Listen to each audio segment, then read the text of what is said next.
we are packing for the good run, and the temperature is going to be in the high of the 50s, but when we start racing, it is going to be literally 29 degrees or 30 degrees. E-biking is a lot different because you're at a higher rate of speed and a lower heart rate, and so you're not putting off as much body heat. So it's going to be very confusing to me as far as how I'm supposed to dress. So I've got all different things. So I've got, this is a Bontrager pant. It's like this is the most extreme that you can get. There's actually chapstick still in here as we speak. This is pretty warm, and in fact all I would do is just wear just a short underneath it and then my knee pads and then kind of go from there. So I'm halfway thinking this, but I think this is still going to be way too hot. But I'm still packing it because we're going to be standing there for 2 hours before the race starts. This is like more just regular stuff with the thermal on the inside. I'm not going to be racing in that. More than anything, I'm probably going to have my knee pads on, and then this is just a tight that is a wind front tight. And the back is not wind front, but it does have a fleece lining on the inside. That's probably what I'm going to be doing. And then while we're waiting, I'll have like a jacket on top of that.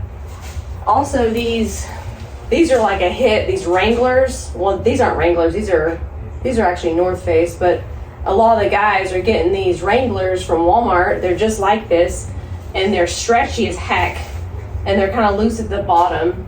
And so I'm thinking about even doing this if this tight's too hot. So it's going to be our first cold e-bike race, which is kind of like road riding. It's just difficult. So definitely arm warmers where you can pull them down, and ear warmers, like a really thin, like heater is what they call it. I'm gonna try some different things. I've got a big backpack. It doesn't matter about weight or speed or anything like that, especially on the enduro when you're going to be waiting in line and you're just going downhill and then you're climbing up. You're going to be standing there for probably maybe 30 minutes while everyone increments down. So there's going to be some cold moments, and we've got gloves. There's different thicknesses of gloves I'm going to carry. I'm packing like a base layer, which the definition of a base layer is tight against your skin to keep like your body warmth in. And then I'll have just a regular jersey with sleeves and arm warmers, and then probably a windbreaker over that, and then that wind front tight and wind front gloves. And then I will also be wearing wool socks, and then I'm bringing 2 pairs of shoes because they're different sizes, so hoping that I've got 2 different thicknesses of wool socks, and so if one doesn't work, then the other one will. Or if something like, say if these get wet or something, or if, I don't know, you could sweat too much, or if it rains, you don't want to like be in wet shoes the next day, so I always bring 2 pairs. A windbreaker that's just gonna basically just gonna go over the middle part of my body, and the arms are exposed with arm warmers and your jersey, but then you can unzip it to get that heat out, and it also breathes on the backside. So I'm thinking that this is probably gonna be fine. I think I don't even have to have this, honestly. Just, it's all the sitting before and being there at 8 a.m. when it's 26 degrees, and then just sitting around waiting for the 50 degrees to happen.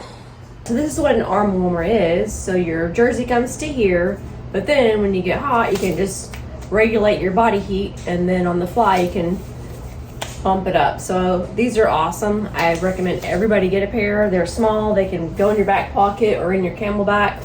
These are the gloves that I picked out today from the store, our store, and they kind of have like a wind front on them, but they also have the ability for you to still touch your phone. It's got a heat activated, I think 2 fingers are heat activated, so you can actually swipe up on the pointer finger and the thumb. And it also says, do you give, or how much effort do you give? There you go. Boom. You guys watch, but you got to subscribe.